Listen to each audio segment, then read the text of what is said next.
confirme, c'est nul. Tu fais quoi en fait? Regarde ça!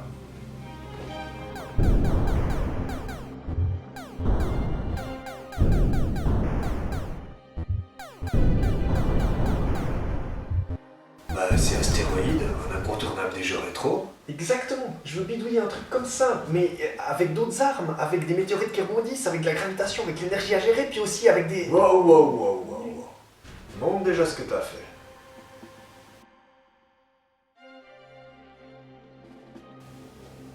Ah bah ouais, c'est nul.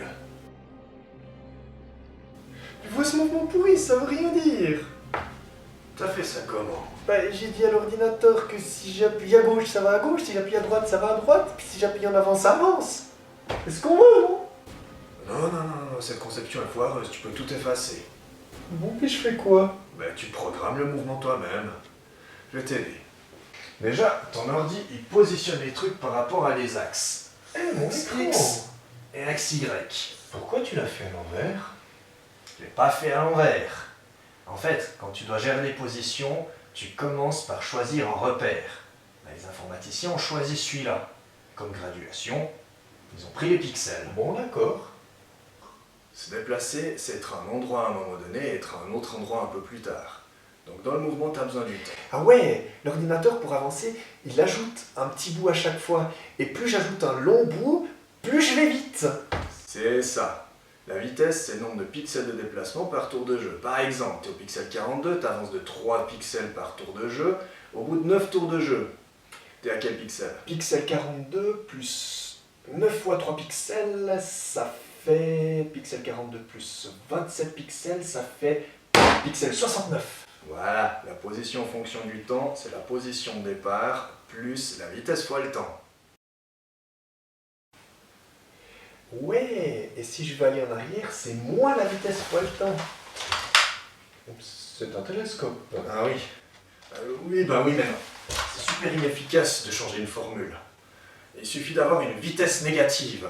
Par exemple, tu es au pixel 42 et tu avances de moins 3 pixels par tour. Après un tour, tu es au pixel 39. Après 2 tours, tu es au pixel 36. Vitesse positive dans le sens de l'axe, vitesse négative dans le sens contraire à l'axe. Bon, je code.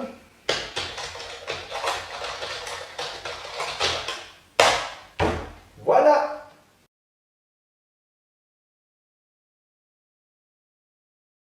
C'est encore plus nul en fait. Évidemment, pour l'instant, tu as juste refait toi-même la conception. Putain, toi.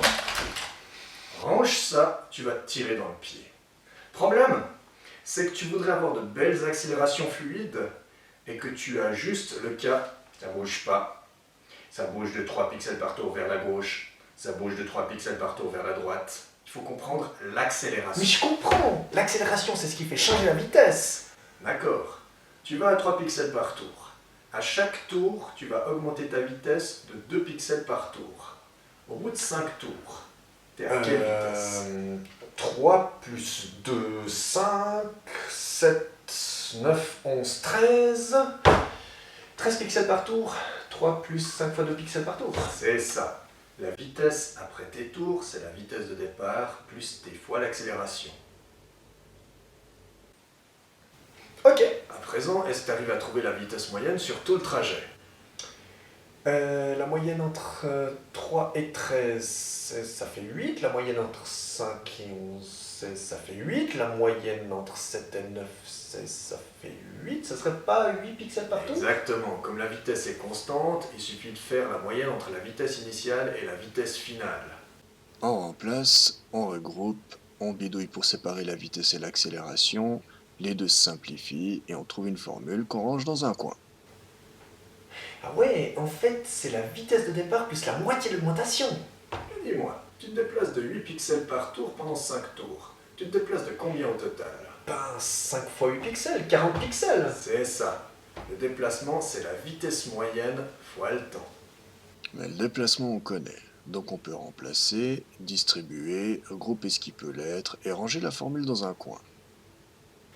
Puis si tu es au pixel 42 et que tu te déplaces de 40 pixels, t'arrives où? Ben, au pixel 82, 82, 90 moins 8, 72, 1, 0, 1, 0, 0, 1, 0. Bref, la La nouvelle position, c'est la position initiale plus le déplacement. Mais le déplacement, on connaît, donc on peut remplacer. Et on trouve une formule. Et ça, c'est la formule pour faire de la balistique. À propos, l'accélération gravitationnelle sur Terre, c'est environ 10 mètres par seconde au carré. Seconde carrée. Exactement, mètres par seconde carré. C'est quel petit ça? La vitesse, c'est le déplacement par unité de temps. Et alors? C'est des mètres par seconde ou des pixels par tour. Et alors? L'accélération, c'est l'augmentation de vitesse par unité de temps. Et alors? C'est des mètres par seconde ou des pixels par tour. Et alors? Regarde. On a des mètres par seconde ou des pixels par tour. On multiplie par l'inverse et on obtient des mètres par seconde carré ou des pixels par tour carré. Et alors? Et alors rien, c'est tout. Sur Terre, il y a 10 mètres par seconde au carré partout, tout le temps. Et attends, mon accélération elle n'est pas constante. Je dois pouvoir changer, je dois pouvoir arrêter les moteurs. Ah ouais, merde. Attends, mon accélération elle est constante à l'intérieur d'une étape. Ouais, t'approximes, mais ok. Donc, on fait comme on a dit avant, mais à l'intérieur d'une étape. On prend la vitesse de départ plus la moitié de l'augmentation et ça donne la vitesse moyenne de l'étape. Bien vu. Puis la vitesse moyenne, c'est le déplacement pendant l'étape. Donc, j'ajoute le déplacement pendant l'étape à la position de départ. Et bingo! Bien, mais t'oublies d'aller jusqu'à la vitesse maximale. Ajoute encore la moitié de l'accélération après. Ah ouais, merci.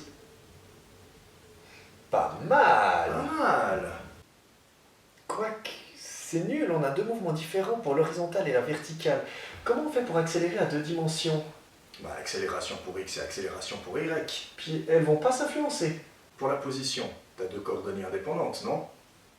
La vitesse, c'est le nombre de pixels en plus chaque tour. Tu peux donner le nombre de pixels en plus pour X et le nombre de pixels en plus pour Y. C'est indépendant.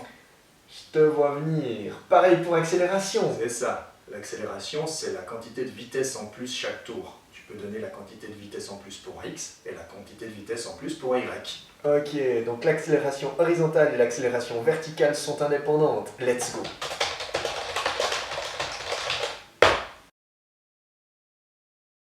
C'est un bon début. Mais en fait, la formule que t'as donnée tout à l'heure, elle sert à rien. Tu vas voir si elle sert à rien. J'aimerais que tu ailles tirer une bouteille d'1 millilitre d'eau le plus haut possible avec ça.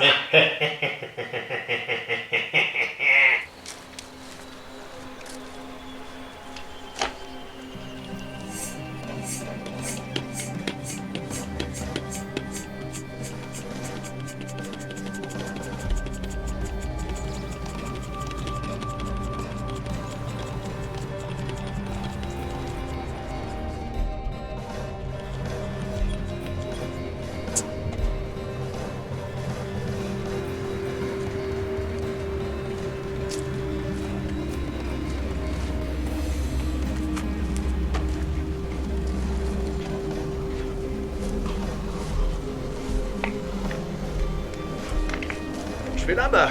Ouais, Et je tire le plus loin possible. en effet. Ok.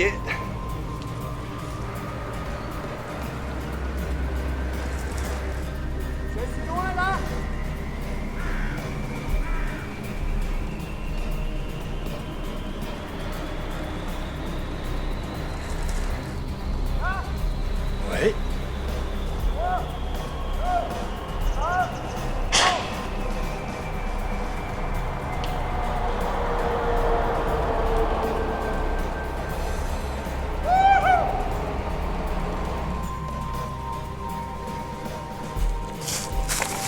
Bon, puis maintenant. Maintenant, on va calculer à quelle hauteur elle est la bouteille. T'as tiré une bouteille en hauteur. Pour parler de la position, on a besoin d'un axe qui nous donne la direction et l'origine. Indépendamment du tir, on connaît déjà l'accélération. C'est 10 mètres par seconde au carré dans le sens contraire à l'axe. Maintenant qu'on a placé la structure, on peut décrire le mouvement. Par exemple, on peut décrire la vitesse t secondes après le tir. On ne connaît pas la vitesse initiale, mais on connaît déjà l'accélération. C'est moins 10 mètres par seconde au carré. On peut décrire aussi la position t secondes après le tir.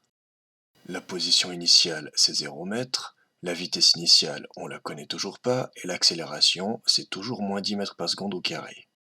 On réorganise notre fonction. Maintenant qu'on a décrit le mouvement, on va pouvoir en déduire des informations.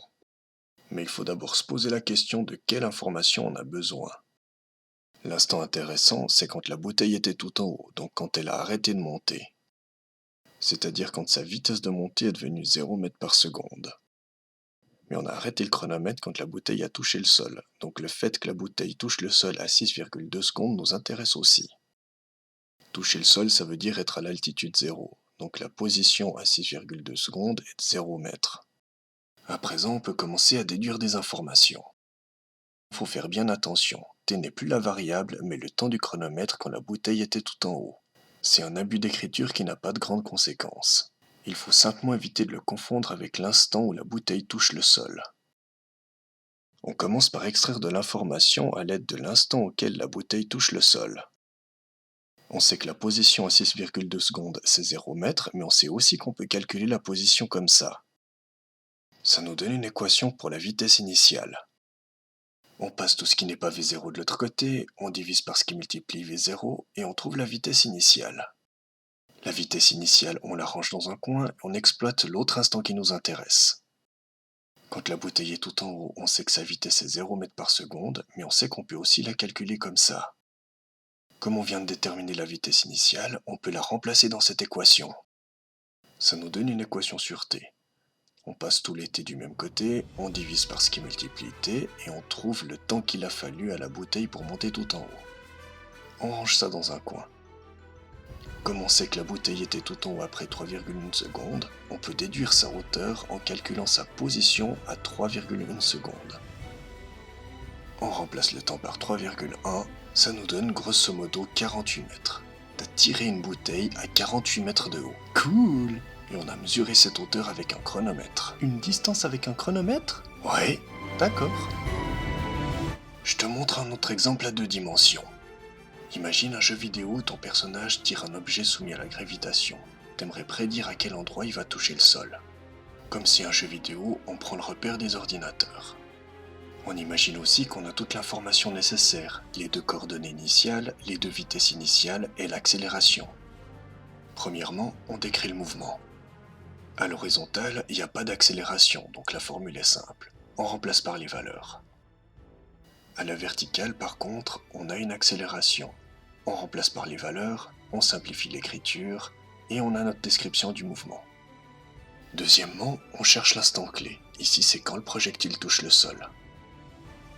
Le sol, c'est indépendant du tir, donc on doit savoir à quelle hauteur il se trouve. Le projectile touche le sol quand il est pile poil à la hauteur du sol, c'est logique. Donc il faut que sa coordonnée Y soit la coordonnée Y du sol. On peut remplacer dans la fonction et ça nous donne une équation du 2e degré pour t. On passe tout du même côté et on calcule le discriminant. b carré moins 4ac, ça donne 400. On déduit les valeurs pour t, moins b plus ou moins la racine du discriminant sur 2a. On simplifie 10 plus 20 ou 10 moins 20, c'est-à-dire 30 tours ou moins 10 tours. Moins 10 tours, ça correspond au cas où le projectile aurait été lancé avant le sol. 10 tours avant d'être tiré, il aurait traversé le sol. Ce cas nous intéresse pas, on l'oublie, mais on retient que le projectile touche le sol après 30 tours. On a déjà commencé la déduction, maintenant on va la terminer. Si le projectile touche le sol après 30 tours, on peut facilement calculer sa position sur le sol. C'est sa position après 30 tours. On n'a qu'à remplacer dans la formule et on trouve qu'il y a 220 pixels sur l'axe des X. Conclusion, le projectile touche le sol à la coordonnée 220 pixels, 600 pixels.